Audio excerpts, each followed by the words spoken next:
एक रानीपुर नाम का गांव था। यह गांव घने जंगलों के बीच बसा हुआ था। यहाँ के लोग साधारण जीवन जीते थे, लेकिन एक बात थी जो इस गांव को अजीब बनाती थी, यहाँ का पुराना कुआं। तो प्रस्तुत है कहानी पुराने कुएं का साया। कहा जाता था कि यह कुआं सैकड़ों साल पुराना था। इसके बारे में कई कहानियां प्रचलित थीं। कुछ लोग कहते थे कि इस कुएं में एक रहस्यमयी शक्ति निवास करती है, तो कुछ का मानना था कि यहाँ एक भूत रहता है। लेकिन सबसे डरावनी बात यह थी कि हर साल एक व्यक्ति इस कुएं में गिरकर मर जाता था। राहुल एक युवा लेखक है जो शहर की भागदौड़ से तंग आ चुका था। उसने इस गांव में शांति की तलाश में आने का फैसला किया।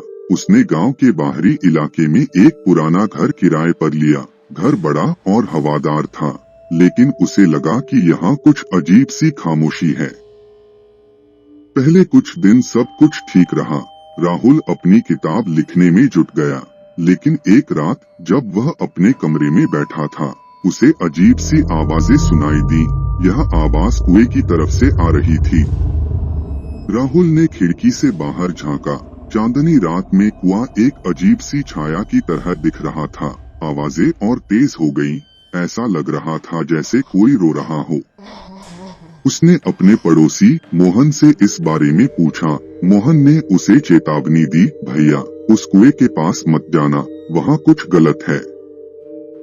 पिछले साल भी एक व्यक्ति वहाँ गिरकर मर गया था।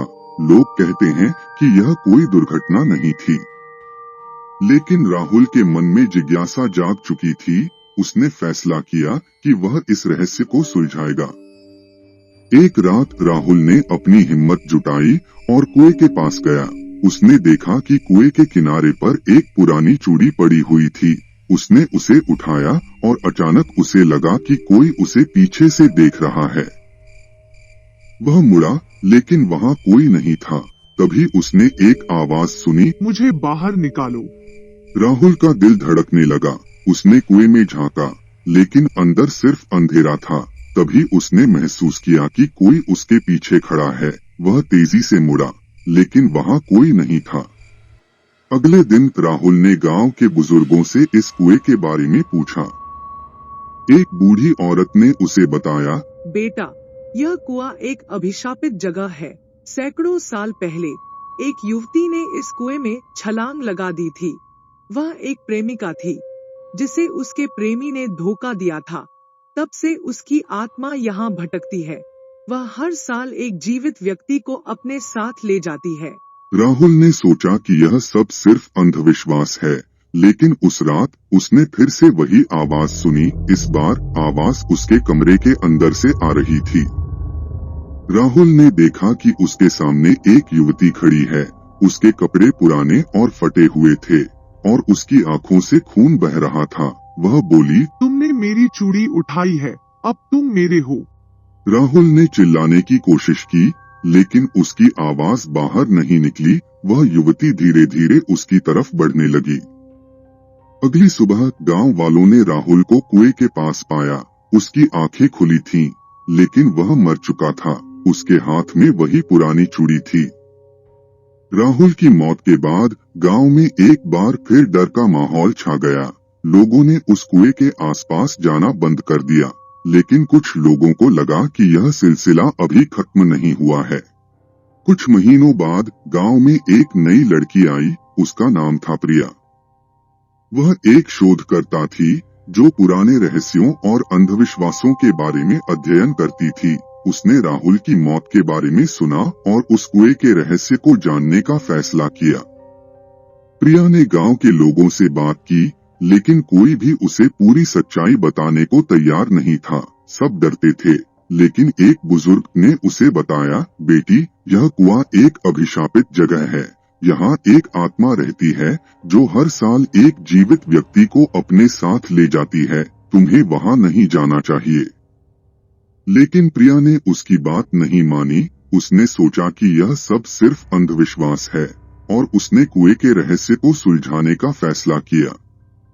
प्रिया ने कुएं के आसपास की जगह की जांच शुरू की। उसने देखा कि कुएं के किनारे पर कुछ पुराने कपड़े और गहने पड़े हुए थे। उसने उन्हें उठाया और अचानक उसे लगा कि कोई उसे देख रहा है। वह मुड़ी लेकिन वहाँ कोई नहीं था। तभी उसने एक आवाज सुनी, तुम यहाँ क्यों आई हो? प्रिया ने देखा कि एक युवती उसके सामने खड़ी है। उसके कपड़े पुराने और फटे हुए थे और उसकी आंखों से खून बह रहा था। प्रिया ने हिम्मत जुटाई और पूछा, तुम कौन हो? युवती ने जवाब दिया, मैं वह हूँ जिसे इस गांव ने भुला दिया। मैं एक प्रेमिका थी जिसे उसके प्रेमी ने धोखा दिया। मैंने इस कुएं में छलांग लगा दी, लेकिन मेरी आत्मा को शांति नहीं मिली। अब मैं हर साल एक जीवित व्यक्ति को अपने साथ ले जाती हूँ। प्रिया ने युवती से पूछा, तुम्हें शांति कैसे मिल सकती है? युवती ने जवाब दिया, मेरे प्रेमी ने मुझे धोखा दिया था। उसने मेरी चूड़ी चुरा ली थी, जो मेरी शादी की निशानी थी। अगर कोई उस चूड़ी को वापस ला सकता है, तो मैं शांति पा सकती हूँ। प्रिया ने सोचा कि यह चूड़ी कहाँ हो सकती है। उसने गांव के लोगों से पूछताछ की और पता चला कि राहुल ने भी एक चूड़ी उठाई थी, जो उसकी मौत के बाद गायब हो गई थी। प्रिया ने राहुल के घर की तलाशी ली। उसने देखा कि राहुल के कमरे में एक पुराना संदूक था। उसने उसे खोला और उसमें वही चूड़ी पाई। प्रिया चूड़ी लेकर कुएं के पास गई। उसने चूड़ी को कुएं में फेंक दिया और बोली, यह लो तुम्हारी चूड़ी। अब तुम्हें शांति मिल जानी चाहिए। तभी कुएं से एक चमकती हुई रोशनी निकली और युवती की आत्मा प्रकट हुई। उसने प्रिया को धन्यवाद दिया और कहा, अब मैं शांति से जा सकती हूँ। युवती की आत्मा ने कुएं में विलीन होते हुए कहा, लेकिन याद रखो, अगर कभी किसी ने इस कुएं का अपमान किया, तो मैं वापस आ जाऊंगी। प्रिया ने गांव वालों को सारी बात बताई। उस दिन के बाद कुएं के आसपास का माहौल बदल गया। लोगों ने उस जगह का सम्मान करना शुरू किया और वहां एक छोटा सा मंदिर बनवाया।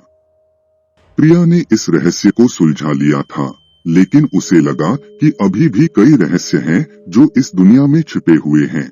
यह कहानी यहाँ समाप्त होती है। ऐसी ही कहानी सुनने के लिए हमारे साथ बने रहें। आपको कहानी अच्छी लगे तो लाइक करें, शेयर करें, सब्सक्राइब करें और कमेंट जरूर करें। आपके कमेंट हमें अच्छी कहानी बनाने के लिए प्रेरित करते हैं। धन्यवाद।